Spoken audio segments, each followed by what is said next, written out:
right, your time is 10:31 on our radio station of choice, and right about now, I do get to talk to Dr. Bagot this morning. Morning, doctor. Good morning. How are you? I'm great, thank you. Hope you're well too. Yeah, well, it's really a winter's day, isn't it? Very overcast and cloudy. It reminds us that we're still in winter and people should wrap up warm. Sadly.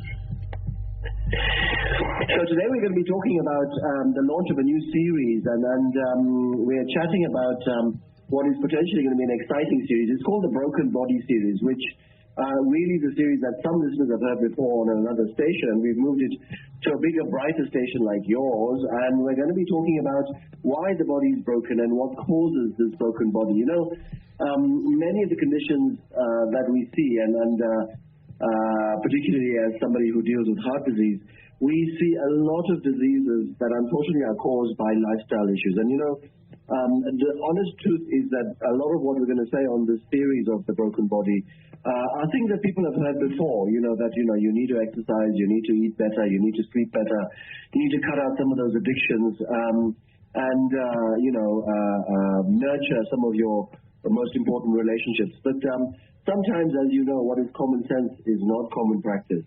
So this is the basis of the Broken Body series, and we're going to be talking about why conditions occur, where they can occur, who actually gets these conditions, and what can we do to prevent them. So this is why we want to try and mend this broken body that many of us are carrying around with our lives today. We're going to talk about, simple things. You know, for example, if you just take the issue of heartburn. Everybody gets heartburn. Do you get heartburn? I get heartburn a lot. Yeah, so, you know, the quick fix, often you go to a chemist or you may even go to a clinic, and the quick fix from the nurse or the doctor is to give you something to abolish that acid.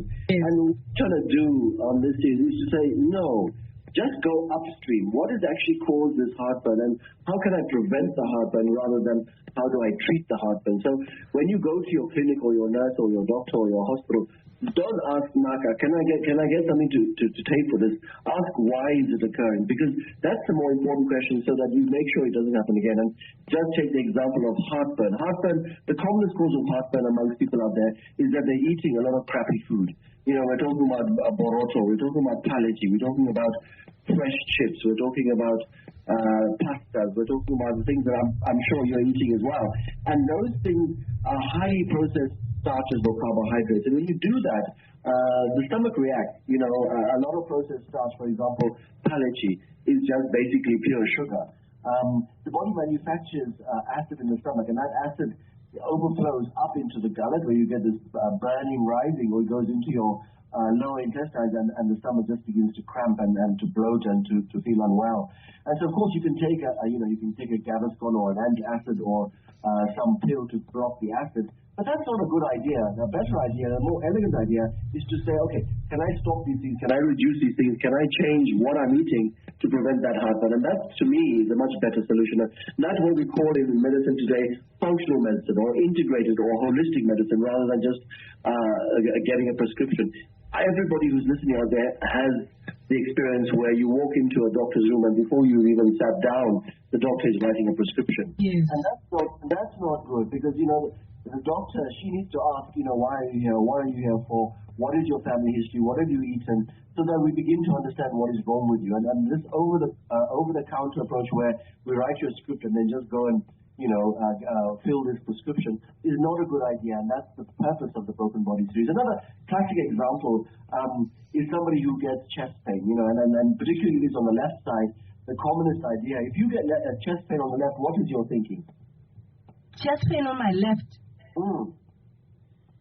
I'm thinking my lungs, my heart. Yes, exactly. Yeah, that's what I think. Exactly. Now, as a heart doctor, I see a lot of people coming to us to say, you know, Mahatma Gudluku, you know, and the pain is in the chest, it's on the left side. I think I'm having a heart attack. I think, you know, or I might be having a stroke, and et cetera, et cetera. But yes, sometimes you have to ask yourself, you know, what may be causing this pain. If you're not overweight, if you're not diabetic, if you're not a smoker, if you're exercising daily and you're getting this pain on the left side, it's very likely not cardiac. It's more likely to be something you're doing in your workplace or at home. Are you sleeping well? Is your posture good? Are you sitting in front of a computer or a telephone the whole day? Are you slouching? Is your chair encouraging you to slouch? Do you have a back issue? Do you have a lower or upper back issue where you're twisting the spine, you're twisting the muscles, and those muscles are pinching and producing this rapid, sharp shooting spear-like pain into the left side of the chest and maybe causing that pain. So often we see this in our clinic and or in the emergency room, and probably 9 times out of 10, in my experience, the pain is actually not cardiac. It's actually coming from somewhere else, and we just want people to be empowered into asking the right questions on the Broken Body series. Another classic one is when somebody complains to say, the heart's racing, you're getting palpitations, and my heart's pounding, it feels like it's racing all the time. And they rush to people like me, the heart doctor, and say, my heart's not pumping well, what's wrong with me? And ask the question before you think there's a heart disease, what have you done to make that heart race? Have you taken, those toxic drinks like Red Bull, or another toxic drink is Coca-Cola, which contains caffeine and sugar. These are poisonous things that actually poison the body. And everybody out there drinks them in the knowledge that they're actually poisoning their system. So the body may be reacting, particularly with the caffeine. In Red Bull, there's huge amounts of caffeine, and people use Red Bull to wake up or to go from here to Francistown because they've had a night out the night before. These things are actually really harmful to the body, and the body's reacting and punishing you for something that you may have done. Is it that you've taken a stimulant? Have you taken too much coffee? Have you not slept very well? Are you eating something that's irritating your system? Are you taking stimulants? Are you in the gym using certain stimulants to improve your body mass? Ask yourself these questions before you think that there's something wrong with my heart. It may be something that you've done to your heart that's causing those palpitations. So these are important issues to understand in terms of the Broken Body series. A classic other one also is when you get sort of cramps. You get this sort of numbness in your fingers. Often people come to the hospital saying, I'm having a stroke. I'm getting this bohatsu in my fingers. I'm getting bushishi. I'm getting cramping. And it may be that you're sleeping the wrong way. Maybe you have got a little bit of arthritis in your neck. It may be you're, again, hunching over and bending your neck so badly all day that you're actually pinching nerves in your spine that are traveling to your fingers and giving you this numbness, particularly early morning. So these are really things that people out there need to understand in terms of what they're doing to their bodies, Doctor, I think the series is going to be quite interesting because to me it comes across as us now going back to the basics. Why are we even sick? Why is this even happening to me? We talk of nowadays a young girl, a young child like me can get the BP can be so high, and you wonder you ask yourself, okay, I'm so young and I think I'm active enough. Why am I even having BP? Why is my BP even high? Absolutely. It's going to be the topic of our show next week. We're going to be breaking down the commonest causes of death worldwide. And the commonest cause of death worldwide is actually heart disease. And amongst heart disease, the commonest cause of death from heart disease is high blood pressure. And you're absolutely right. We're seeing more and more people, particularly the younger generation, with a rising blood pressure. And you're absolutely right to ask the question, why am I getting it at such a young age? One of the basic issues in terms of lifestyle diseases is our lifestyles have changed, and particularly in our country. We've moved from, the cattle post to the car, in a matter of 2 or 3 decades. And so people now have become more sedentary. You're sitting most of the time. We sit and we eat, we sit and we drive, we sit and we work, we sit and watch TV, So our whole life is sitting, and we're not designed as animals to sit. We're supposed to be moving around, so it becomes sedentary. Then, you're eating 3 meals a day, and some of those meals are toxic stuff. This stuff we've mentioned in terms of processed starches, sugary drinks, fizzy drinks, fruit juices, all these things are toxic stuff. And when you gain weight, and your body cannot cope with this weight gain and lack of exercise, then of course, in the old days when we were living in caves, the big bad beast or monster was a lion chasing us. Today, the lion that's chasing us is our boss. The boss says, you need to finish this work by the end of the day, and your tray keeps filling up. You go on leave. By the time you come back, your tray is over full. You have deadlines and schmedlines. You have meetings for schmeetings. And that's the lion chasing you. And in the old days, you ran up a tree and the lion would disappear. Unfortunately, with the lion today, your boss doesn't disappear. The boss is always there and looking over you. And this causes a rise in the stress chemistry that we see in younger people, who are now doing longer hours. And then, of course, after COVID and the lockdown, more and more people are working at home. And what we've discovered with people working at home is they actually work longer hours than working on a 9 to 5, because you're taking work home, you think you're at home, but actually, you stretch your hours. And so people are working much longer hours.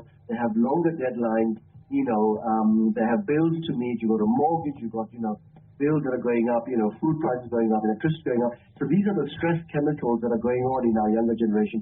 And this, we're talking about adrenaline, we're talking about steroids that you manufacture. And instead of being extinguished when you run up a tree after a lion has chased you, that stress chemistry doesn't disappear, because the moment you wake up, the lion in your brain is your boss. You're reminded that, I haven't done this and I haven't done this and I haven't reached that. And that chemistry begins to go wrong, and it begins to affect your whole system, your cardiovascular system. And so you're on a constant, I don't think the word is high, but you're constant state of nervous tension. Your body is skating on thin ice. And this is the cause of some of the blood pressure that we have. And this is the reason why when somebody comes, of your age or younger, and we find this blood pressure, we try to tease it out to say, let's go back to basics. Let's go upstream to find out why this blood pressure presented. Did you sleep well? Are you stressed? Is there something happening at home or in the workplace? We're talking about emotional abuse, physical abuse, sexual abuse, spiritual abuse, boss abuse, and all these things can add up. And of course, like if somebody bangs your car, your blood pressure is going to go up. It doesn't mean you have hypertension. It just means that you're upset because somebody banged your car. So the doctor or the nurse or the clinic needs to understand the context in which that blood pressure is high before we start giving you pills. Because, sometimes when you're on a pill, you're on a pill for life. So you've got to make sure that high blood pressure is not something that's a one-off or is an environmentally induced stress.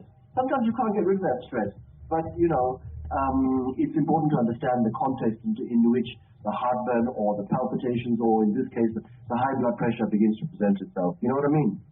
Thank you, doctor. I think maybe in closing, what are we talking about next week for someone that's more interested now in the series?